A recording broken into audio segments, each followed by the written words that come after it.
श्री वाहिगुरु साहिब जियो।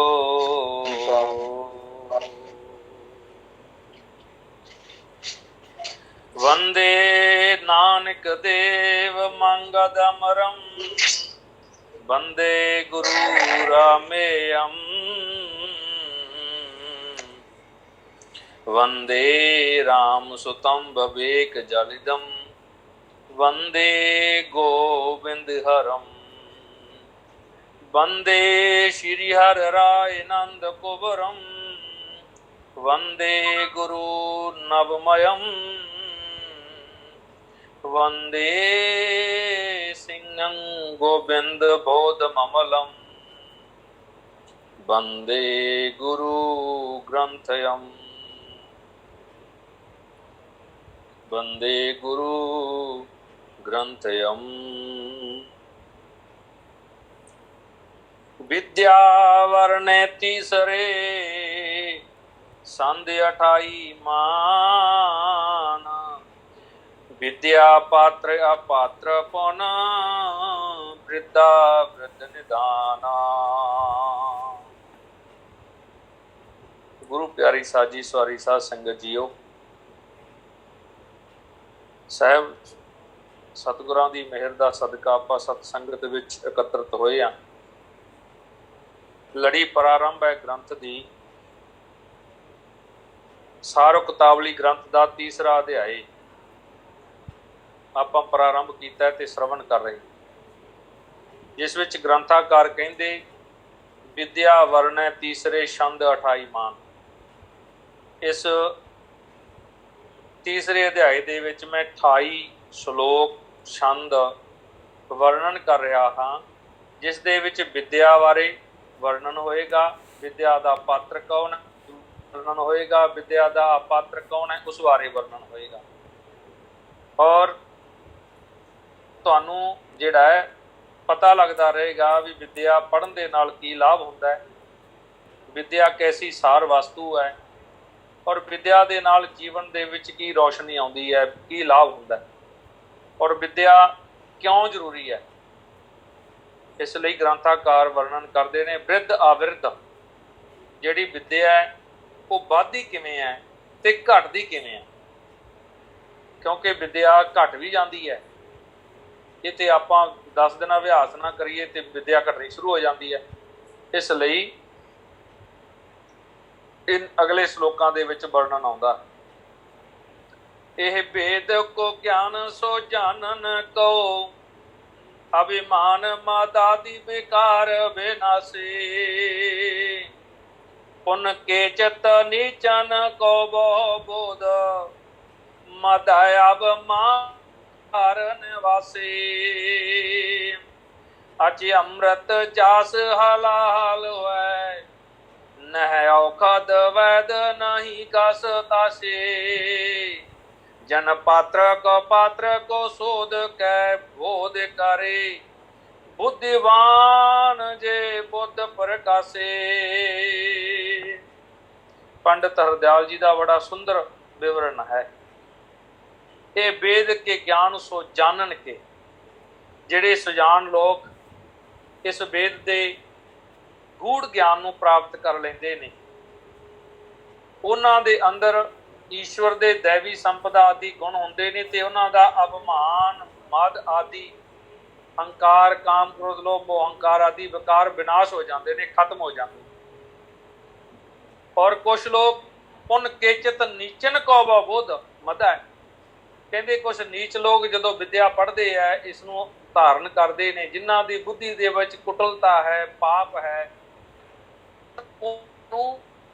ਉਹ ਹੀ ਵਿਦਿਆ ਪੜ੍ਹ ਕੇ ਅਭਿਮਾਨ ਪੈਦਾ ਹੋ ਜਾਂਦਾ ਹੈ, ਮਦ ਪੈਦਾ ਹੋ ਜਾਂਦਾ ਹੈ, ਤੇ ਵਿਕਾਰ ਉਹਨਾਂ ਦੇ ਵਿੱਚ ਵਧਣ ਲੱਗ ਜਾਂਦੇ ਹੈ।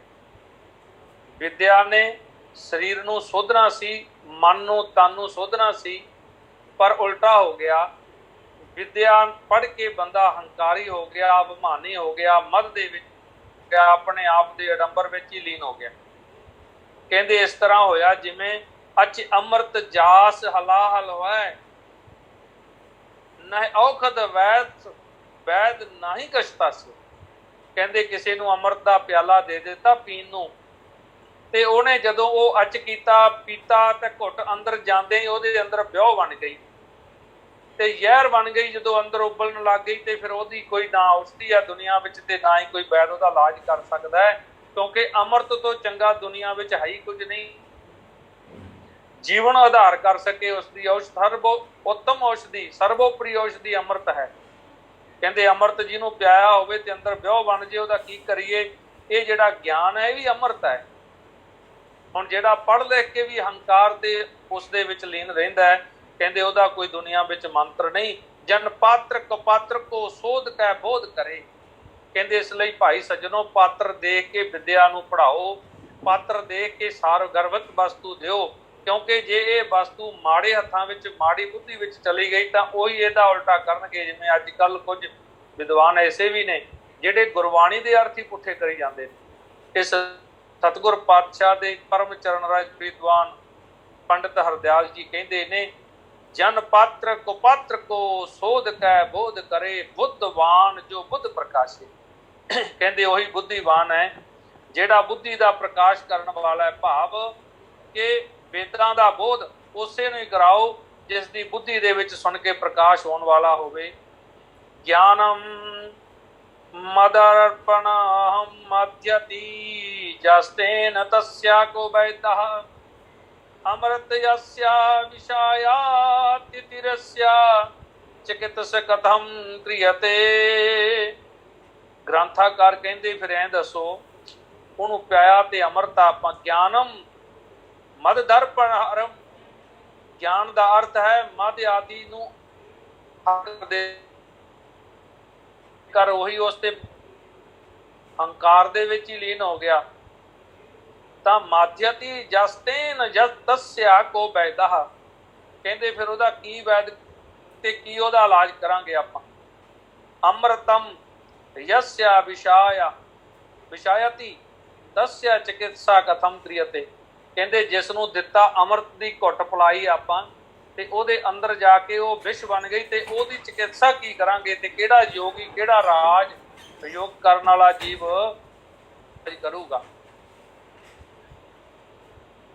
ਮੈਥਨ ਸੈਨ ਆਹਾਰ ਪਾਠ ਸਮੈ ਤੀਨੋਂ ਤਜੈ,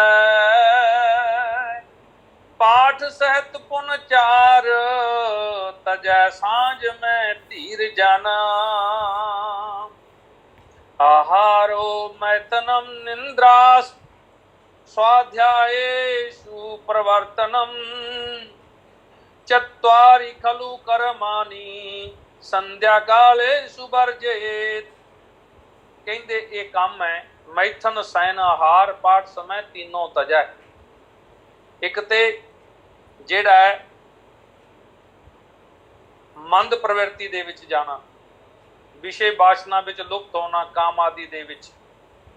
ते ग्रंथाकार कहते सैन सौना, आहार खाना, पाठ समय तीनों तजा। जो पाठ का समा हो जाए, पढ़न का समा हो जाए तो तिन्ना नूं त्याग देना चाहिए, चाहे कोल पिया होवे तुहाडे। पाठ सहित पुन चार तजा सांझ मैं धीर जन। कहते पाठ सहित भाव जिहड़ी संथ्या आपां करदे आ, जदों भी तुसीं संथ्या दा टाइम होवे तां उदों इन्हां सारियां चीज़ां नूं त्याग के संध्या दे विच ਧੀਰ ਜਨ ਜਿਹੜੇ ਧੀਰਜਵਾਨ ਲੋਕ ਨੇ ਕਦੇ ਵੀ ਇਹਨਾਂ ਨੂੰ ਹੱਥ ਨਹੀਂ ਲਾਉਂਦੇ, ਭਾਵੇਂ ਇਹਨਾਂ ਤੋਂ ਦੂਰ ਹੋ ਜਾਂਦੇ ਨੇ। ਭੋਜਨ ਤੋਂ ਵੀ, ਆਹਾਰ ਤੋਂ ਵੀ, ਪਾਠ ਕਰਨ ਦੇ ਸਮੇਂ ਸੌਣ ਤੋਂ ਵੀ ਆਲਸ ਨੂੰ ਤਿਆਗ ਦਿੰਦੇ ਨੇ। ਔਰ ਆਹਾਰੋ ਮੈਥਨਾ ਨਿੰਦਰਾ ਸਵਾਧਿਆਏਸ਼ੂ ਪ੍ਰਵਰਤਨਮ, ਜਦੋਂ ਹੋਣਾ ਤੁਸੀਂ ਸਵਾਧਿਆਏ ਦੇ ਵਿੱਚ ਤਾਂ ਉਦੋਂ ਸਾਰੀਆਂ ਚੀਜ਼ਾਂ ਨੂੰ ਤਿਆਗ ਕੇ ਚਤਵਾਰੀ ਖਲੂ ਕਰਮਾਨੀ ਸੰਧਿਆ ਕਾਲੇਸ਼ੂ ਵਰਜੇਤ, ਚਾਰੇ ਕੰਮ ਹੀ ਸੰਧਿਆ ਕਾਲ ਦੇ ਵਿੱਚ ਪਾਠ ਦੇ ਨਿਤਨੇਮ ਦੇ ਸਮੇਂ ਦੇ ਵਿੱਚ ਵਰਜਿਤ ਨੇ। ਗੁਰਮੁਖੋ ਇਹਨਾਂ ਨੂੰ ਤਿਆਗ ਦੇਣਾ ਚਾਹੀਦਾ ਹੈ। ਸੁਖੀ ਬਿਆਦੀ ਆਲਸੀ ਕੋ ਮਤ ਰਸਤ ਬਹੁ ਸੋਏ। ਇੱਥੇ ਨਾ ਜੀ ਪਾਠ ਜਿਹੜਾ ਲਿਆਦੀ ਕੀਤਾ ਵਾ, ਪਰ ਵਿਆਦੀ ਕਰ ਲਿਓ। ਸੁਖੀ ਬਿਆਦੀ ਆਸਰੀ ਆਲਸੀ ਕੋ ਮਤ ਰਸਤ ਬਹੁ ਸੋਏ। तह अधिकार न शास्त्र को, खट दोखी जन जोए। ग्रंथाकार कहते बहुता सुख लैन वाला जी मुड़का नहीं सहार सकता, सुख अनुभव करने वाला, हर वेले सुख चाहने वाला सुखी। व्याधि जिसनों व्याधियां हड्ड पैर दुखते होण, कोई व्याधि लगी हो, कोई रोग लग्या होवे। आलसी आलसो मंद बुद्धिश्च सुखीश्च व्याधि पीड़ितः, निंद्रालु काम कामुकश्चैव छड़ेते शास्त्र वर्जिताः। कहंदे आलसी होवे, मंद बुद्धि दा होवे, बहुता सुख भोगण वाला होवे, व्याधि दे द्वारा पीड़ित होवे, रसक होवे, रसां दा चक स्वाद चकन वाला, कुमतिया होवे, माड़ी पुठे पासे चलण वाला। कहंदे ये जिहड़े जीव ने ना, जिन्ने भी ये लोक ने, वो कदे भी निंद्रालु वाला, तह अधिकार ना शास्त्र को, खट दोखी जन जो। ये 6 दोष है जिहदे विच ये 6 दोष होण, उहनूं पढ़न दा कोई शास्त्र दा अधिकार नहीं है। हुण एक शब्द आपां होर याद रखना है, वैसे तो ज़्यादा महापुरुषां नूं पता ही है, शास्त्र दा ते शास्त्र दा फर्क है, एक कन्ने दा ही फर्क है। शास्त्र ते शास्त्र, शास्त्र हो गए हथियार ते शास्त्र हो गया ज्ञान। ਜਿਹੜੇ खट शास्त्र सिमरत होए ज्ञाता, ਜਿਹੜੀ ਬਾਣੀ ਦੇ ਵਿੱਚ शास्त्र शब्द ਆਉਂਦਾ ਹੈ, ਉਹਦਾ ਅਰਥ ਉੱਥੇ ਆਉਂਦਾ ਹੈ ਵੀ ਸ਼ਾਸਤਰਾਂ ਦਾ ਗਿਆਨ, ਸ਼ਾਸਤਰਾਂ ਦਾ ਗੂੜਗੰਮੈ ਗਿਆਨ ਪ੍ਰਾਪਤ ਕਰਨਾ। ਇੱਥੇ ਗ੍ਰੰਥਾਕਾਰ ਨੇ ਜਿਹੜਾ ਲਿਖਿਆ ਹੈ ਉਹ ਸ਼ਾਸਤਰ ਲਿਖਿਆ ਹੈ, ਤੇ ਸ਼ਾਸਤਰ ਨੂੰ ਤਹਿ ਅਧਿਕਾਰ ਨਾ ਸ਼ਾਸਤਰ ਕੋ ਕਹਿੰਦੇ, ਉਹਨੂੰ ਅਧਿਕਾਰ ਨਹੀਂ ਹੈ ਸ਼ਾਸਤਰ ਪੜ੍ਹਨ ਦਾ, ਜਿਹਦੇ ਵਿੱਚ ਇਹ ਖੱਟ ਦੋਸ਼ ਨੇ। ਕਿਹੜੇ ਕਿਹੜੇ ਨੇ? ਉਹ ਸੁਖੀ ਹੈ, ਵਿਆਧੀ ਹੈ, ਉਹਦੇ ਸਰੀਰ ਨੂੰ ਆਲਸੀ ਹੈ, ਰਸਕ ਹੈ, ਸਵਾਦ ਬਹੁਤ ਖਾਣ ਦੇ ਬਹੁਤਾ ਉਹਨੂੰ ਚਾਟ ਲੱਗੀ ਹੈ, ਕੁਮਤੀ ਹੈ, ਮਾੜੀ ਮੱਤ ਵਾਲਾ ਹੈ, ਯਾਨੀ ਨੈਗੇਟਿਵ ਹੀ ਸੋਚੀ ਜਾਂਦਾ ਹੈ, ਪੋਜ਼ਿਟਿਵ ਉਹਦੇ ਅੰਦਰ ਹੈ ਨਹੀਂ। ਤੇ ਇਹੋ ਜਿਹੀਆਂ ਚੀਜ਼ਾਂ ਜਿੰਨੀਆਂ ਵੀ ਜਿਹਦੇ ਅੰਦਰ ਹੈ, ਕਹਿੰਦੇ ਉਹ ਕਦੇ ਵੀ ਸ਼ਾਸਤਰ ਪੜ੍ਹਨ ਦਾ ਅਧਿਕਾਰੀ ਨਹੀਂ ਹੈ।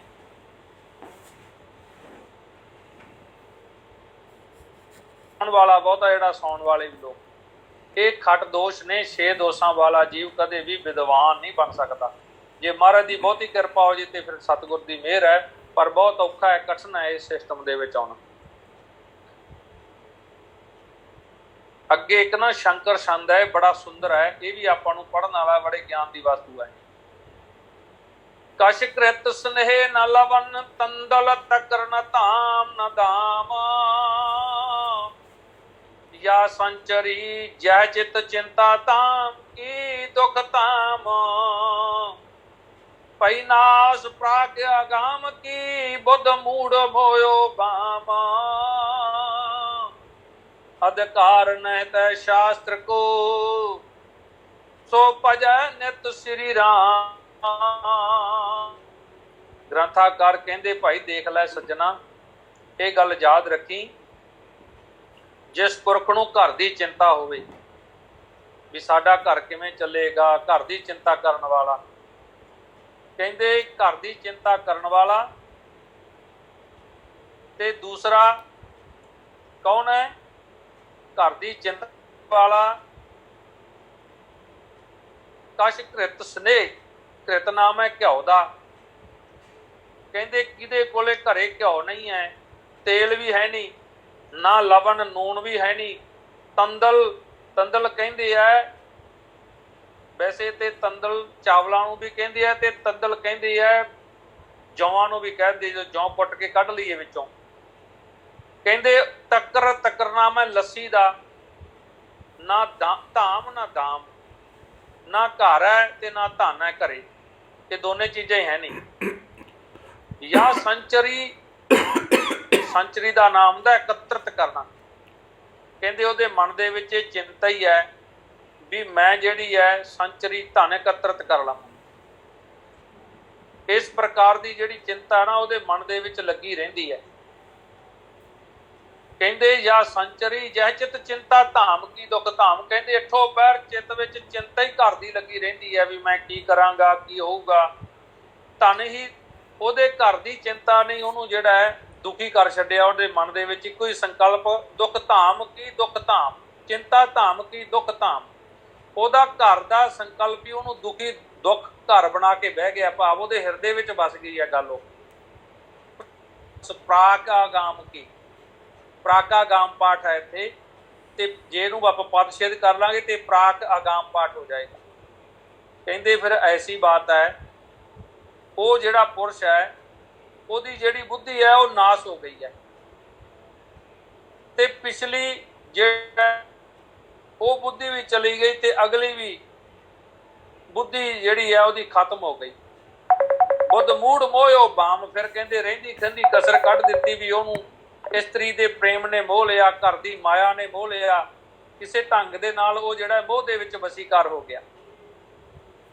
ਸ਼ਾਸਤਰਕਾਰ ਕਹਿੰਦੇ ਸੱਜਣ, ਜੇ ਇਹੋ ਜਿਹੀ ਚੀਜ਼ ਹੋ ਗਈ, ਘਰੇ ਉਹਦੇ ਕੋਈ ਪਦਾਰਥ ਨਹੀਂ ਹੈ, ਘਰ ਦੀ ਚਿੰਤਾ ਹੈ, ਫਿਰ ਰਹਿੰਦੀ ਖੁੰਦੀ ਕਸਰ ਚਿੰਤਾ ਕਰਦਾ ਕਰਦਾ ਘਰ ਦੀ ਚਿੰਤਾ ਵਿੱਚ ਗਲਤਾਨ ਹੋ ਗਿਆ, ਤੇ ਫਿਰ ਵਿਸ਼ੇ ਵਿਕਾਰਾਂ ਵਿੱਚ ਫਿਰ ਪ੍ਰਵਿਰਤ ਹੈ, ਮੋਹਿਆ ਪਿਆ ਹੈ।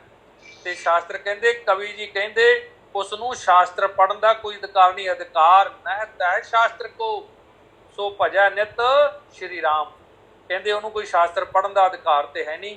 ਜੇ ਉਹਦੀ ਇੱਛਾ ਹੈ ਪੜ੍ਹਨ ਦੀ ਤੇ ਭਗਵਾਨ ਦਾ ਨਾਂ ਲੈ ਲਵੇ, ਕਿਉਂਕਿ ਸ਼ਾਸਤਰ ਪੜ੍ਹਨ ਦੇ ਲਈ ਬੁੱਧੀ ਜਿਹੜੀ ਹੈ ਚੰਚਲ ਨਹੀਂ ਚਾਹੀਦੀ, ਸ਼ਾਂਤ ਚਾਹੀਦੀ ਹੈ, ਆਨੰਦ ਚਾਹੀਦੀ ਹੈ। ਤੇ ਇੱਥੇ ਗ੍ਰੰਥਾਕਾਰ ਜਿਹੜੇ ਨੇ ਵਰਣਨ ਕਰਦੇ ਨੇ, ਨश्यति विपलम अतरे अपि बुद्धि पुरुषस्य मंद भवस्य घृत लवण तैल तंडल तकरई धन चिंतया सततम। कहते नश्यंति विपलम एतत् विपलम एत्रपि बुद्धि पुरुषस्य मंद भव मंद विवस्य। ਕਹਿੰਦੇ ਜਿਹੜੀ ਬੁੱਧੀ ਹੈ ਉਹਦੇ ਵਿੱਚ ਮੰਦ ਵਾਸ਼ਨਾਵਾਂ ਜਿਹੜੀਆਂ ਦੌੜ ਰਹੀਆਂ, ਤੇ ਇਹ ਜਿਹੜਾ ਜੀਵ ਹੈ ਨਾ, ਇਹਦੇ ਮਨ ਦੇ ਵਿੱਚ ਸੰਕਲਪ ਚੱਲੀ ਜਾਂਦਾ ਵੀ ਮੇਰਾ ਘਰ, ਮੇਰਾ ਵਾਰ, ਮੇਰੀ ਵਸਤੂ। ਕਹਿੰਦੇ ਘ੍ਰਿਤ ਲਵਣ ਤੈਲ ਤੰਡੁਲ ਤਕਰ ਧਨ ਚਿੰਤਿਆ ਸਤਤਮ। ਅੱਠੋਂ ਪੈਰ ਉਹਨੂੰ ਚਿੰਤਾ ਲੱਗੀ ਰਹਿੰਦੀ ਹੈ।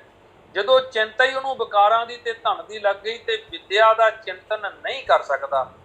ਇੱਕ ਟਾਈਮ ਤੇ ਇੱਕ ਵਸਤੂ ਹੀ ਸਾਰ ਗਰਭਤ ਬੁੱਧੀ ਵਿੱਚ ਪੈਂਦੀ ਹੈ। ਇਸ ਲਈ ਜੇਕਰ ਸ਼ਾਸਤਰ ਦਾ ਅਧਿਐਨ ਕਰਨਾ ਹੋਵੇ ਤੇ ਇਹ ਸਾਰੀਆਂ ਚੀਜ਼ਾਂ ਵਸਤੂਆਂ ਤੋਂ ਨਿਰਲੇਪ ਰਹਿਣਾ ਚਾਹੀਦਾ। ਅਗਲੇ ਸੋਠੇ ਵਿੱਚ ਦੱਸਦੇ ਨੇ, ਜਹ ਨਿਜ ਮਤ ਕਛ ਨਾਹੀ ਸ਼ਾਸਤਰ ਤਹ ਕੋ ਕਿਆ ਕਰੇ ਲੋਚਨ ਬਿਨ ਜੋ ਆਹੇ प्रतिबिंबी क्या करे तह। संस्कृत में ਇਹਦਾ ਉਲਥ ਹੈ, जस्या नास्ति स्वयं प्रज्ञा शास्त्रम तस्य करोति किम लोचनाभ्याम बहीनस्य दर्पणा किम करिष्यति। ग्रंथाकार कहते जस्या स्वयं प्रज्ञा नास्ति, जिहदी आपदी बुद्धि प्रज्ञा ही है नहीं, प्रकर्षेन ज्ञायति ज्ञानम ਕਰਨ ਦੀ क्षमता ਹੀ ਹੈ ਨਹੀਂ। ਕਹਿੰਦੇ ਤਸਿਆ ਕਰੋਤੀ ਕਿਮ ਸ਼ਾਸਤਰਮ ਤਸਿਆ ਕਰੋਤੀ ਕਿਮ, ਸ਼ਾਸਤਰ ਨੂੰ ਕੀ ਕਰ ਦੇਗਾ, ਕੁਛ ਨਹੀਂ ਕਰ ਸਕਦਾ। ਜਿਹਦੀ ਬੁੜ ਪੜਨ ਦੇ ਵਿੱਚ ਬੁੱਧੀ ਰਚਦੀ ਨਹੀਂ ਹੈ, ਲੀਨ ਨਹੀਂ ਹੈ, ਸ਼ਾਸਤਰ ਵੀ ਉਹਨੂੰ ਨਹੀਂ ਪੜ੍ਹਾ ਸਕਦਾ। ਗ੍ਰੰਥਾਕਾਰ ਕਹਿੰਦੇ ਕਿਉਂ? ਉਸੇ ਤਰ੍ਹਾਂ ਜਿਵੇਂ ਧਿਆਨ ਵਿਹੀਨਸਿਆ, ਕਿਸੇ ਦੇ ਦੋਨੇ ਨੇਤਰ ਨਹੀਂ, ਉਹ ਤੋਂ ਵਿਹੀਨ ਕੋਈ ਪੁਰਸ਼ ਤੁਰਿਆ ਜਾਂਦਾ, ਤੇ ਦਰਪਣਾ ਕਿਮ ਕਰਿਸ਼ਤੀ, ਉਹਨੂੰ ਦਰਪਣ ਸੀਸਾ ਦੇ ਕੇ ਕੀ ਪਤਾ ਲੱਗੇਗਾ, ਜਾਂ ਰੰਗ ਦਾ ਕੀ ਪਤਾ ਲੱਗੇਗਾ ਕਿਹੜਾ। ਲੋਚਨ ਬਿਨ ਜੋ ਆਹੇ ਪ੍ਰਤੀਬਿੰਬੀ ਤੈ ਕਰੇਗਾ। ਪ੍ਰਤੀਬਿੰਬੀ ਦਾ ਅਰਥ ਹੈ ਸੀਸਾ। ਕਹਿੰਦੇ ਅੰਨੇ ਨੂੰ ਸੀਸਾ ਦਿਖਾਓਗੇ ਕੀ ਕਰੇਗਾ, ਕੁਝ ਨਹੀਂ ਹੋ ਸਕਦਾ। ਇੱਕ ਨਾ ਹੋਰ ਵੇਦ ਦੇ ਵਿੱਚ ਇੱਕ ਨਿਯਮ ਬਣਾਇਆ ਹੋਇਆ ਹੈ, ਕਿਸ ਦਿਨ ਪੜ੍ਹਨਾ ਚਾਹੀਦਾ ਹੈ, ਕਿਸ ਦਿਨ ਨਹੀਂ ਪੜ੍ਹਨਾ ਚਾਹੀਦਾ। ਗੁਰਮਤ ਵਿੱਚ ਤੇ ਸਾਰਾ ਕੁਝ ਗੁਰੂ ਸਾਹਿਬ ਨੇ ਵੈਸੇ ਪਾਸੇ ਰੱਖ ਦਿੱਤਾ ਹੈ, ਪਰ ਜਿਹੜੀ ਸਨਾਤਨ ਪਰੰਪਰਾ ਹੈ ਉਹਦੇ ਵਿੱਚ ਹੁਣ ਵੀ ਗੱਲ ਚੱਲਦੀ ਹੈ। ਪ੍ਰਤੀਪਦਾ ਤੇ ਅਸ਼ਟਮੀ ਨੂੰ ਪਾਠ ਨਹੀਂ ਚੱਲਦਾ, ਤੇ ਅਸ਼ਟ ਖਸ਼ਟ ਸਾਰਾ ਸ਼ਲੋਕ ਹੈ, ਤੁਸੀਂ ਸਮਝ ਹੀ ਜਾਓਗੇ। बीच अष्टमी मीच गुर अष्ट खष्ट में सिख पंचदशी गुर सिख मरै एक ਏਕਮ ਪਾਠ ਅਸਿਖ। ਸ਼ਾਸਤਰਾਂ ਦੀ ਇਹ ਬਾਤ ਹੈ ਵੀ ਅਸ਼ਟਮੀ ਵਾਲੇ ਦਿਨ ਗੁਰੂ ਦੀ ਮ੍ਰਿਤੂ ਹੋ ਜਾਂਦੀ ਹੈ ਜੇ ਪੜ੍ਹਾਵੇ ਤਾਂ। 8 ਤੇ 6 14 ਦੇ ਵਾਲੇ ਦਿਨ ਜੇ ਵਿਦਿਆ ਪੜ੍ਹੀਏ ਤੇ ਸ਼ਿਸ਼ ਮਰ ਜਾਂਦਾ ਹੈ। ਪੰਚਦਸ਼ੀ ਵਾਲੇ ਦਿਨ ਗੁਰੂ ਸਿੱਖ ਦੋਨੋਂ ਮਰ ਜਾਂਦੇ ਨੇ। ਏਕਮ ਪਾਠ ਸਿੱਖ ਏਕਮ ਪ੍ਰਤਿਪਦਾ ਵਾਲੇ ਦਿਨ ਜੇ ਪਾਠ ਕਰੀਏ ਤਾਂ ਪਾਠ ਬੰਦੇ ਨੂੰ ਭੁੱਲ ਜਾਂਦਾ, ਯਾਦ ਨਹੀਂ ਰਹਿੰਦਾ। ਅਸ਼ਟਮੀ ਚ ਗੁਰੂ ਹੰਤੀ ਸ਼ਿਸ਼ਯਮ ਹੰਤੀ ਚਤੁਰਦਸ਼ੀ ਪੰਚਦਸ਼ਯੁਭਯਮ ਹੰਤੀ ਪ੍ਰਤਿਪਤਸਤੂ ਨ ਚਿੰਤਏਤ। ਗ੍ਰੰਥਾਕਾਰ ਕਹਿੰਦੇ ਅਸ਼ਟਮੀ ਚ ਗੁਰੂ ਹੰਤੀ ਸ਼ਿਸ਼ਯਮ ਹੰਤੀ ਚਤੁਰਦਸ਼ੀ। ਸ਼ਿਸ਼ ਜਿਹੜਾ ਹੈ ਉਹ ਚਤੁਰਦਸ਼ੀ ਨੂੰ, ਤੇ ਜਿਹੜਾ ਗੁਰੂ ਹੈ ਉਹ ਅਸ਼ਟਮੀ ਵਾਲੇ ਦਿਨ ਹੰਤ ਹੋ ਜਾਂਦਾ, ਖਤਮ ਹੋ ਜਾਂਦਾ। ਪੰਚਦਸ਼ਯੁਭਯਮ ਹੰਤੀ, ਪੰਚਦਸ਼ ਹੋ ਗਿਆ, ਪੰਚਦਸ਼ੀ ਦਾ ਅਰਥ ਹੋ ਗਿਆ ਅਮਾਵਸਿਆ ਪੁੰਨਿਆ। ਪੰਚਦਸ਼ੀ 15ਵਾਂ ਵਾਲੇ ਦਿਨ 15 ਤਿਥੀ ਵਾਲੇ ਦਿਨ ਦੋਨਾਂ ਦੀ ਮ੍ਰਿਤੂ ਹੁੰਦੀ। ਪ੍ਰਤਿਪਦਾ ਨੂੰ ਪਾਠ ਯਾਦ ਨਹੀਂ ਹੁੰਦਾ, ਇਸ ਲਈ ਪ੍ਰਤਿਪਦਾ ਨੂੰ ਤੇ ਅਸ਼ਟਮੀ ਨੂੰ ਦੋ ਛੁੱਟੀਆਂ ਹੁੰਦੀਆਂ। ਉੱਥੇ ਕਾਸ਼ੀ ਦੇ ਵਿੱਚ ਇਹ ਪਰੰਪਰਾ ਹੈ, ਉੱਥੇ ਸੰਡੇ ਦੀ ਛੁੱਟੀ ਜਾਂ ਦੂਜੀ ਛੁੱਟੀ ਨਹੀਂ ਚੱਲਦੀ। ਇਹੀ ਪਰੰਪਰਾ ਨਾਲ ਸੰਸਕ੍ਰਿਤ ਦੀ ਪੜ੍ਹਾਈ ਹੁੰਦੀ ਹੈ। ਗੁਰ ਪੁਸਤਕ ਭੂਮੀ ਸੁਭਗ ਪ੍ਰੀਤਮ ਅਮਰ ਸਹਾਏ ਕਰਹਿ ਬਿਰਧ ਵਿਦਿਆ ਪਠੀ ਬਹਿਰ ਪਾਂਚ ਗੁਣ ਗਾਏ। ਗ੍ਰੰਥਾਕਾਰ ਨੇ ਬੜਾ ਸੁੰਦਰ ਕਿਹਾ ਹੈ, ਆਚਾਰਿਆ ਪੁਸਤਕਾ ਸਹਾਇਆ ਨਿਵਾਸ ਰਾਗੋ ਬਾਹਯश्च ਪੰਚ ਪਠਨਮ ਪਰਿਵਰਦਯੰਤੀ ਆਰੋਗਿਆ ਬੁੱਧੀ ਵਿਨਯੋਦਿਆ ਮਸ਼ਾਸਤਰਾਗਾ ਪੰਚਾਤਰਾ ਪਠਨ ਸਿੱਧੀ ਕਰਾ ਭਵੰਤੀ। ਗ੍ਰੰਥਾਕਾਰ ਕਹਿੰਦੇ ਦੇਖੋ, ਗੁਰ ਪੁਸਤਕ ਭੂਮੀ ਸੁਭਗ, ਗੁਰੂ ਦਾ ਨਾਮ ਆਚਾਰਿਆ, ਪੁਸਤਕ ਸਹਾਇਆ, ਨਿਵਾਸ ਰਾਗੋ ਬਾਹਯश्च ਪੰਚ ਪਠਨਮ ਪਰਿਵਰਦਯੰਤੀ। ਕਹਿੰਦੇ ਜਿਹੜਾ ਗੁਰੂ ਚੰਗਾ ਹੋਵੇ, ਪੜ੍ਹਾਉਣ ਵਾਲਾ ਵਿਦਵਾਨ ਹੋਵੇ, ਉੱਤਮ ਹੋਵੇ ਤੇ ਪੁਸਤਕ ਆਪਦੀ ਹੋਵੇ। ਗੁਰ ਪੁਸਤਕ ਭੂਮੀ ਸੁਭਗ, ਭੂਮੀ ਜਿਹੜੀ ਹੈ ਸ੍ਰੇਸ਼ਟ ਹੋਵੇ, ਮੰਦਵਾਸ਼ਨੀ ਭੂਮੀ ਨਾ ਹੋਵੇ। ਭੂਮੀ ਦਾ ਵੀ ਬੜਾ ਪ੍ਰਭਾਵ ਹੈ, ਚੰਗੀ ਭੂਮੀ ਤੇ ਬੈਠਾਂਗੇ ਤੇ ਚੰਗਾ ਸਦਗੁਣ ਸਦ ਵਿਚਾਰ ਆਉਣ। ਸੁਭਗ ਦਾ ਅਰਥ ਹੈ ਭਾਗਾਂ ਵਾਲੀ, ਸ੍ਰੇਸ਼ਟ ਭਾਗਾਂ ਵਾਲੀ ਭੂਮੀ ਹੋਵੇ। ਪ੍ਰੀਤਮ ਅਮਰ ਸਹਾਏ, ਪ੍ਰੀਅਤਮ ਜਿਹੜੇ ਮਿੱਤਰ ਹੈ ਉਹ ਵੀ ਸਹਾਇਤਾ ਕਰਨ ਵਾਲੇ ਹੋਣ। ਅਮਰ ਨਾਮ ਹੈ ਦੇਵਤੇ ਦਾ, ਤੇ ਦੇਵਤੇ ਵੀ ਸਹਾਇਤਾ ਕਰਨ ਵਾਲੇ ਹੋਣ। ਭਾਵ ਦੇਵਤੇ ਬਣ ਕੇ ਮਿੱਤਰ ਦੇਵਤਿਆਂ ਵਰਗੇ ਹੋ ਕੇ ਸਹਾਇਤਾ ਕਰਨ, ਇੰਨਾ ਭਾਵ ਮਿੱਤਰਾਂ ਦਾ ਹੋਵੇ। ਕਰੇ ਬਿਰਧ ਵਿਦਿਆ ਪਠੀ, ਕਹਿੰਦੇ ਇਹ ਜੇ ਗੁਣ ਹੋਣ ਤਾਂ ਫਿਰ ਜਿਹੜੀ ਹੈ ਵਿਦਿਆ ਪੜ੍ਹੀ ਹੋਈ ਵੱਧਦੀ ਹੈ। ਤੇ ਬਹਿਰ ਪਾਂਚ ਗੁਣ ਗਾਏ, ਕਹਿੰਦੇ ਇਹ ਪੰਜੇ ਗੁਣ ਗਾਉਂਦੇ ਰਹੀਏ। ਭਾਵ ਇਹ ਬਾਹਰ ਗੁਣ ਹੈ, ਬਾਹਰਲੇ ਪੰਜ ਗੁਣ ਜੇ ਪੰਜੇ ਚੀਜ਼ਾਂ ਇਹ ਹੋਣ ਤੇ ਬੰਦਾ ਬੁੱਧੀ ਦੇ ਵਿੱਚ ਵਿਦਿਆ ਨੂੰ ਪਾ ਹੀ ਲੈਂਦਾ ਹੈ। ਆਰੋਗਿਆ ਬੁੱਧੀ ਵਿਨਯੋਦਿਆ ਅਸ਼ਾਸਤਰ ਰਾਗਾ ਪੰਚਤਰਾ ਪਠਨ ਸਿੱਧੀ ਕਰਾ ਭਵੰਤੀ। ਕਹਿੰਦੇ ਪੰਜੇ ਚੀਜ਼ਾਂ ਨੂੰ ਜੇ ਧਾਰਨ ਕਰ ਲਵੇ ਤੇ ਉਹਦੇ ਕਾਰਜ ਸਿੱਧ ਹੋ ਜਾਂਦੇ ਆ, ਵਿਦਿਆ ਉਸ ਨੂੰ ਪ੍ਰਾਪਤ ਹੋ ਜਾਂਦੀ ਹੈ। ਸ਼ਾਸਤਰ ਪ੍ਰੀਤ ਸੁਧ ਬੁੱਧ ਭਗਤ ਉਦਮ ਰੋਗ ਨ ਦੇ ਕਰੇ ਬਿਰਧ ਵਿਦਿਆ ਪਠੀ ਪੰਚਾਤਰ ਗੁਣ ਇਹ। ਫਿਰ ਕਹਿੰਦੇ ਪੜ੍ਹਨ ਵਾਲੇ ਵਿੱਚ ਵੀ ਗੁਣ ਚਾਹੀਦੇ ਆ। ਇਹ ਤਾਂ ਬਾਹਰੀ ਗੁਣ ਸੀ, ਇਹ ਤਾਂ ਬਾਹਰਲੀਆਂ ਗੱਲਾਂ ਦੱਸੀਆਂ। ਭੂਮੀ ਚੰਗੀ, ਪੁਸਤਕ ਹੋਵੇ, ਗੁਰੂ ਚੰਗਾ ਹੋਵੇ, ਮਿੱਤਰ ਸਾਥ ਦੇਣ ਤੇ ਦੇਵ ਕਿਰਪਾ ਵੀ ਹੋਵੇ।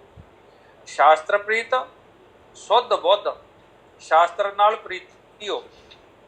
ਸਾਡੇ ਇੱਕ ਬਹੁਤ ਉੱਚ ਕੋਟੀ ਦੇ ਵਿਦਵਾਨ ਹੁੰਦੇ ਸੀ, ਤੇ ਮੈਂ ਇੱਕ ਵਾਰ ਬੇਨਤੀ ਕਰਤੀ ਵੀ ਮਹਾਰਾਜ ਸ਼ਾਸਤਰ ਦਾ, ਗ੍ਰੰਥ ਦਾ ਤੇ ਗ੍ਰੰਥਾਕਾਰ ਦਾ ਆਪਸ ਵਿੱਚ ਸਨੇਹ ਪਿਆਰ ਕੀ ਹੁੰਦਾ ਹੈ। ਜਦੋਂ ਗ੍ਰੰਥਾਕਾਰ ਤਾਂ ਚਲਿਆ ਜਾਂਦਾ ਹੈ, ਉਹਦੀ ਆਤਮਾ ਕਿੱਥੇ ਰਹਿੰਦੀ ਹੈ। ਤਾਂ ਉਹ ਗੁਰੂ ਜੀ ਨੇ ਮੈਨੂੰ ਇੱਕ ਗੱਲ ਕਹੀ, ਕਹਿੰਦੇ ਗ੍ਰੰਥਾਕਾਰ ਜਦੋਂ ਗ੍ਰੰਥ ਨੂੰ ਲਿਖ ਕੇ ਚਲਿਆ ਜਾਂਦਾ ਤਾਂ ਗ੍ਰੰਥ ਦੇ ਵਿੱਚ ਉਹਦੀ ਆਤਮਾ ਰਹਿੰਦੀ, ਜੇ ਗ੍ਰੰਥ ਪ੍ਰਤੀ ਵੀ ਤੁਹਾਡੀ ਆਸਥਾ ਹੋ ਗਈ ਤੇ ਤੁਹਾਡਾ ਸਨੇਹ ਹੋ ਗਿਆ ਤਾਂ ਤੁਹਾਨੂੰ ਉਹ ਵਿਦਿਆ ਆਪੇ ਦੇ ਦੇਗਾ, ਆਪੇ ਤੁਹਾਨੂੰ ਵਿਦਿਆ ਪ੍ਰਾਪਤ ਹੋ ਜਾਏਗੀ। ਇਸ ਦਾ ਅਰਥ ਇਹ ਹੈ ਵੀ ਗ੍ਰੰਥ ਦੇ ਵਿੱਚ ਗ੍ਰੰਥਾਕਾਰ ਦੀ ਆਤਮਾ ਦਾ ਨਿਵਾਸ ਰਹਿੰਦਾ ਹੈ, ਉਹਦਾ ਭਾਵ ਉਹਦੇ ਵਿੱਚ ਰਹਿੰਦਾ ਹੀ ਰਹਿੰਦਾ। ਜੇ ਅਸੀਂ ਸ਼ਾਸਤਰ ਦੇ ਨਾਲ ਪ੍ਰੀਤੀ ਕਰੀਏ ਤੇ ਸ਼ਾਸਤਰ ਸਾਨੂੰ ਆਏਗਾ ਹੀ ਆਏਗਾ, ਗਿਆਨ ਮਿਲੇਗਾ ਹੀ ਮਿਲੇਗਾ। ਸਾਡੇ ਅੰਦਰੋਂ ਸ਼ੁੱਧਤਾ, ਪ੍ਰੇਮ ਤੇ ਸਾਡੀ ਸੁਹਿਰਦਤਾ, ਸ਼ਰਧਾ ਚਾਹੀਦੀ ਹੈ। ਸੁੱਧ ਬੁੱਧ ਕਹਿੰਦੇ, ਸੁੱਧ ਦਾ ਅਰਥ ਹੈ ਸ਼੍ਰੇਸ਼ਟ ਤੇ ਬੁੱਧੀ ਦਾ ਅਰਥ ਹੈ ਬੁੱਧੀ। ਭਗਤ ਉਦਮ ਰੋਗ ਨਾ ਦੇ, ਹਿਰਦੇ ਦੇ ਵਿੱਚ ਵਾਹਿਗੁਰੂ ਦੀ ਬੰਦਗੀ ਹੋਵੇ, ਉਦਮੀ ਹੋਵੇ ਤੇ ਦੇਹ ਨੂੰ ਕੋਈ ਰੋਗ ਨਾ ਹੋਵੇ। ਇਹ ਪੰਜ ਚੀਜ਼ਾਂ ਹੋ ਗਈਆਂ। ਸ਼ਾਸਤਰ ਵਿੱਚ ਪ੍ਰੀਤੀ ਹੋਣੀ, ਸ਼੍ਰੇਸ਼ਟ ਬੁੱਧੀ ਹੋਣੀ, ਉਦਮੀ ਹੋਣਾ, ਦੇਹ ਨੂੰ ਰੋਗ ਨਾ ਹੋਣੀ, ਕਿਰੇ ਕਰੇ ਬਿਰਤ ਵਿਦਿਆ ਪੱਠੀ। ਕਹਿੰਦੇ ਇਹ ਬੰਦਾ ਜੇਕਰ ਵਿਦਿਆ ਪੜ੍ਹੇ ਤੇ ਇਹਦੀ ਵਿਦਿਆ ਰੋਜ਼ ਵਧੇਗੀ। ਪੰਜ ਆਤਰ ਗੁਣ ਸਭ ਤੋਂ ਵੱਡੇ ਗੁਣ ਨੇ ਦੁਨੀਆ ਦੇ, ਜਿਹਦੇ ਕੋਲੇ ਸਾਰੇ ਗੁਣ ਨੇ ਤੇ ਉਹਨਾਂ ਦੀ ਵਿਦਿਆ ਜਿਹੜੀ ਹੈ ਉਹ ਰੋਜ਼ ਵੱਧਦੀ ਰਹੇਗੀ। ਸਤਿਗੁਰ ਪਾਤਸ਼ਾਹ ਕਿਰਪਾ ਕਰਨਗੇ। ਫਿਰ ਵਿਦਿਆ ਲਈ ਕਿਵੇਂ ਜਾਂਦੀ ਹੈ? ਸ਼ਾਸਤਰਕਾਰ ਦੱਸਦੇ ਨੇ, ਗੁਰੂ ਸ਼੍ਰੂਸ਼ਿਆ ਵਿਦਿਆ ਪੁਸ਼ਕਲੇਨ ਧਨੇਨ ਵਾ ਅਥਵਾ ਵਿਦਿਆ ਵਿਦਿਆ ਚਤੁਰਮ ਨੈਵ ਕਾਰਣਮ। ਕਹਿੰਦੇ ਦੇਖੋ ਜੀ, ਗੁਰ ਸੇਵਾ ਵਾ ਦਰਬ ਕਰ, ਵਿਦਿਆ ਵਿਦਿਆ ਹੋਏ, ਤ੍ਰਿਤੀ ਬਿਰਦ ਵਿਦਿਆ ਕਰੇ, ਚੌਥਾ ਹੇਤ ਨਾ ਕੋਏ। ਕਹਿੰਦੇ ਦੇਖੋ, ਗੁਰੂ ਦੀ ਸੇਵਾ ਕਰਕੇ ਵਿਦਿਆ ਲਈ ਜਾ ਸਕਦੀ ਹੈ, ਜਾਂ ਦਰਬ ਕਰ ਮਾਇਆ ਦੇ ਕੇ, ਜਾਂ ਵਿਦਿਆ ਆਦਾਨ ਪ੍ਰਦਾਨ ਵਿਦਿਆ, ਉਰਦੂ ਪੜ੍ਹ ਲਿਆ, ਗੁਰਮੁਖੀ ਪੜ੍ਹਾਤੀ, ਆਦਾਨੇ ਪ੍ਰਦਾਨੇ ਵਿਦਿਆ ਵਧੰਤੀ। ਆਦਾਨ ਪ੍ਰਦਾਨ ਨਾਲ ਵੀ ਵਿਦਿਆ ਵੱਧਦੀ ਹੈ। ਕਰੇ ਬਿਰਧ ਵਿਦਿਆ ਪੱਠੀ, ਤ੍ਰਿਤੀ ਬਿਰਧ ਵਿਦਿਆ ਕਰੇ, ਚੌਥਾ ਹੇਤ ਨਾ ਕੋਈ। ਕਹਿੰਦੇ ਤਿੰਨ ਹੀ ਢੰਗ ਹੈ ਵਿਦਿਆ ਪ੍ਰਾਪਤ ਕਰਨ ਦੇ, ਚੌਥਾ ਕੋਈ ਢੰਗ ਅੱਜ ਤੱਕ ਬਣਿਆ ਨਹੀਂ। ਗੁਰੂ ਸ਼੍ਰੂਸ਼ਿਆ, ਸ਼੍ਰੂਸ਼ਿਆ ਵਿਦਿਆ ਪੁਸ਼ਕਲੇਨ ਧਨੇਨ ਵਾ। ਗੁਰੂ ਦੀ ਵਿਦਿਆ ਜਿਹੜੀ ਹੈ ਕਰਨੀ, ਗੁਰੂ ਤੋਂ ਵਿਦਿਆ ਲੈਣ ਲਈ ਸੇਵਾ ਕਰਨੀ, ਗੁਰੂ ਨੂੰ ਧਨ ਦੇ ਦੇਣਾ। ਅਥਵਾ ਵਿਦਿਆ ਵਿਦਿਆ ਚਤੁਰਮ ਨੈਵ ਕਾਰਣਮ, ਚੌਥਾ ਕੋਈ ਕਾਰਨ ਨਹੀਂ ਹੈ ਗ੍ਰੰਥਾਕਾਰ ਕੇ। ਹੁਣ ਵਿਦਿਆ ਦੀ ਮਹਿਮਾ, ਇਹ ਤਾਂ ਪਹਿਲਾਂ ਦੱਸਿਆ ਵੀ ਵਿਦਿਆ ਮਿਲਦੀ ਕਿਵੇਂ ਹੈ ਤੇ ਕੌਣ ਪੜ੍ਹਦਾ ਕਿਵੇਂ ਪੜ੍ਹਦਾ ਹੈ। ਹੁਣ ਵਿਦਿਆ ਦੀ ਮਹਿਮਾ ਗ੍ਰੰਥਾਕਾਰ ਦੱਸਦੇ ਨੇ, ਬੜੀ ਕੀਮਤੀ ਚੀਜ਼ ਹੈ। ਦੋਹਰਾ ਵਿਦਿਆ ਉਦਮ ਸਿਲ ਪਿਤਾ, ਪੰਡਤ ਸੰਗ੍ਰਹਿ ਮੀਤ, ਅਖਾ ਨ ਪਹਿ ਤਸ ਕਰ ਇਨੈ, ਪਾਂਚ ਨਿਦਾ ਸੁਖ ਨੀਤ।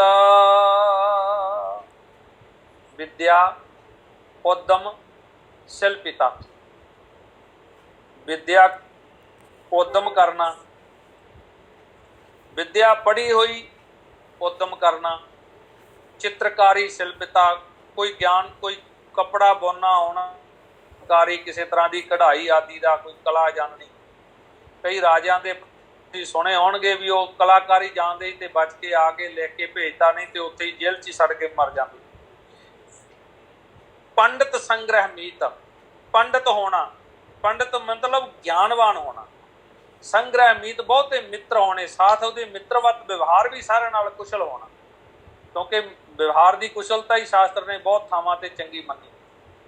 ਕਹਿੰਦੇ ਫਿਰ ਇਸ ਤੋਂ ਬਾਅਦ ਸ਼ਾਸਤਰਕਾਰ ਕਹਿੰਦੇ ਭਾਈ ਦੇਖ ਲੈ, ਅਖਾ ਨ ਭੈ ਤਸ ਕਰੇ ਨੈ, ਪਾਂਚ ਨਿੰਦਾ ਸੁਖ ਨੀਤ। ਕਹਿੰਦੇ ਇਸ ਪੁਰਸ਼ ਨੂੰ ਕਦੇ ਵੀ ਸ਼ਾਸਤਰ ਜਿਹੜੇ ਹੈ ਉਹ ਭੈ ਨਹੀਂ ਦੇ ਸਕਦੇ। ਕੌਣ ਭੈ ਨਹੀਂ ਦੇ ਸਕਦਾ?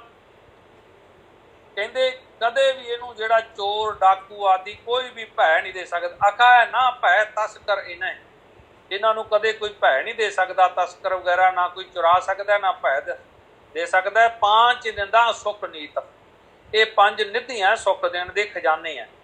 ਜਿਹਦੇ ਕੋਲੇ ਪੰਜੇ ਚੀਜ਼ਾਂ ਹੈ ਉਹ ਕਿਤੇ ਦੇਸ਼ ਵਿਦੇਸ਼ ਚਲਿਆ ਜਾਏ ਉਹਨੂੰ ਕਦੇ ਕਮੀ ਨਹੀਂ ਆਉਂਦੀ। ਅਗਲੇ ਸ਼ਲੋਕ ਵਿੱਚ ਗ੍ਰੰਥਾਕਾਰ ਦੱਸਦੇ ਨੇ, ਵਿਦਿਆ ਸ਼ਿਲਪ ਮਨਾਲਸਯ, ਪੰਡਤਯਮ ਮਿੱਤਰ ਸੰਗ੍ਰਹ, ਆਚੋਰਹਾਨੀਆಶ್ਚ,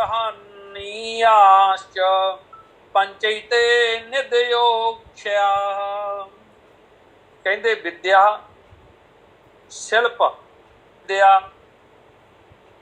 अनाल्या अनालस्या, आलस तो दूर रहना, उद्यमी रहना। पांडित्यम, ज्ञान कोले होना। मित्र संग्रह, मित्र होने। अचोरहन, अचोहरणीयाश्च, यानी चोर भी कदे चुरा नहीं सकता। कहते इस तरह की ये विद्या है। पंचई निध्योक्षया, कहते पंचे निधियां ते अक्षय नहीं होने वालियां, कदे भी तुहाडा सारी जिंदगी साथ देणगी। गुप्त प्रसन्न अतुल धन, गुप्त प्रसन्न अतुल धन, विद्या नर बप जान, विद्या जस सुख भोग दे, विद्या गुर गुर मान। विद्या कैसी है? विद्या दे गुप्त प्रसन्न धन है, लुकिया खजाना, गोज खजाना, ਜਿਹੜਾ ਤੁਹਾਡੇ ਕੋਲੇ ਸਦਾ ਹੀ ਪ੍ਰਸੰਨ ਕਰਨ ਵਾਲਾ, ਕੋਈ ਖੋ ਨਹੀਂ ਸਕਦਾ। ਪ੍ਰਸੰਨ ਦਾ ਅਰਥ ਹੁੰਦਾ ਪ੍ਰਕਰਸ਼ੇਨ, ਜਿਹੜਾ ਕੋਈ ਇਹਨੂੰ ਛੈ ਨਾ ਕਰ ਸਕੇ, ਛਿਨ ਨਾ ਕਰ ਸਕੇ। ਫਿਰ ਕਹਿੰਦੇ ਅਤੁੱਲ, ਤੁਲਿਆ ਵੀ ਨਹੀਂ ਜਾ ਸਕਦਾ। ਹੁਣ ਵਿਦਿਆ ਦਾ ਤੁਲ ਕੀ ਕਰੇਗਾ ਕੋਈ? ਚਾਰ ਅੱਖਰ ਜਿਹਨੂੰ ਆਉਂਦੇ ਆ ਬੋਲਣੇ, ਉਹ ਕਲਾਕਾਰ ਹੋ ਜਾਂਦਾ, ਗੁਰੂ ਦੀ ਕਿਰਪਾ ਦਾ ਪਾਤਰ। ਵਿਦਿਆ ਨਰ ਬਪ ਜਾਣ, ਕਹਿੰਦੇ ਵਿਦਿਆ ਜਿਸ ਦੇ ਕੋਲ ਹੈ ਉਹਨੂੰ ਵਿਦਵਾਨ ਜਾਣ ਕੇ ਸਾਰੇ ਲੋਕ ਸਤਿਕਾਰ ਕਰਦੇ। ਵਿਦਿਆ ਜਸ ਸੁਖ ਭੋਗਦੇ, ਵਿਦਿਆ ਜਿਹੜੀ ਹੈ ਜਸ ਦਿੰਦੀ ਹੈ, ਸੁਖ ਦਿੰਦੀ ਹੈ, ਭੋਗ ਦਿੰਦੀ ਹੈ, ਸਾਰਾ ਕੁਝ ਵਿਦਿਆ ਦਿੰਦੀ ਹੈ। ਤੇ ਵਿਦਿਆ ਗੁਰੂ ਕੀ, ਗੁਰੂ ਭਾਵ ਗੁਰੂਆਂ ਦੇ ਵੀ ਗੁਰੂ ਵੱਡੇ ਤੋਂ ਵੱਡਾ ਖਵਾ ਦਿੰਦੀ ਹੈ। ਵਿਦਵਾਨ ਬੰਦਾ ਜਦੋਂ ਸਭਾ ਦੇ ਵਿੱਚ ਜਾਂਦਾ ਹੈ ਤਾਂ ਫਿਰ ਪਤਾ ਲੱਗਦਾ ਵੀ ਅੱਜ ਸਭਾ ਵਿੱਚ ਕੋਈ ਵਿਦਵਾਨ ਹੈ। ਇੱਕ ਸ਼ਬਦ ਉਹਦਾ ਬੋਲਿਆ ਹੋਇਆ ਲੋਕਾਂ ਦੇ ਅੰਦਰ ਵਸ ਜਾਂਦਾ ਹੈ, ਅੰਦਰ ਤੱਕ ਰਮ ਜਾਂਦਾ ਹੈ। विद्या नाम नरस्या रूपम अतुल प्रप्रछन्न गुप्तम धनम, विद्या भोग करी जस सुख करी, विद्या गुरु नाम गुरु, विद्या बंधु जनो विदेश गमने, विद्या तम विद्या राजसु पूजिता, नत्ता नतु धनम, विद्या विहीना पशु। ਕਹਿੰਦੇ ਵਿਦਿਆ ਤੋਂ ਵਿਹੀਨ ਅਗਲੇ ਸ਼ਲੋਕ ਵਿੱਚ ਦੱਸਦੇ ਨੇ, ਵਿਦਿਆ ਬੰਦ ਪ੍ਰਦੇਸ਼ ਮੈਂ, ਵਿਦਿਆ ਦੇਵ ਵਸੇਖ, ਪੂਜ ਨਿਰਭਉ ਕਰ ਅਗਤੀ, ਵਿਦਿਆ ਬਿਨ ਪਸ਼ੂ ਦੇਖ।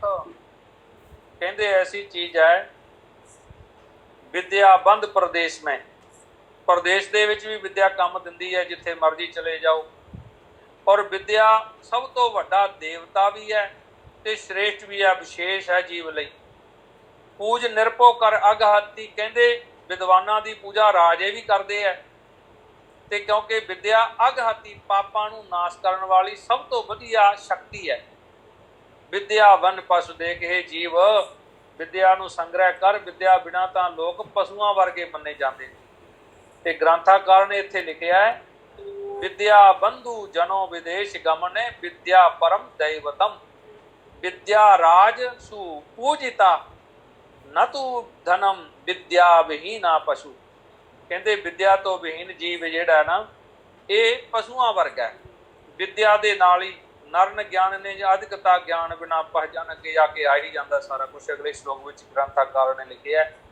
सो अज दा जिहड़ा अपना समा है तकरीबन ये पूर्ण होने जा रहा है।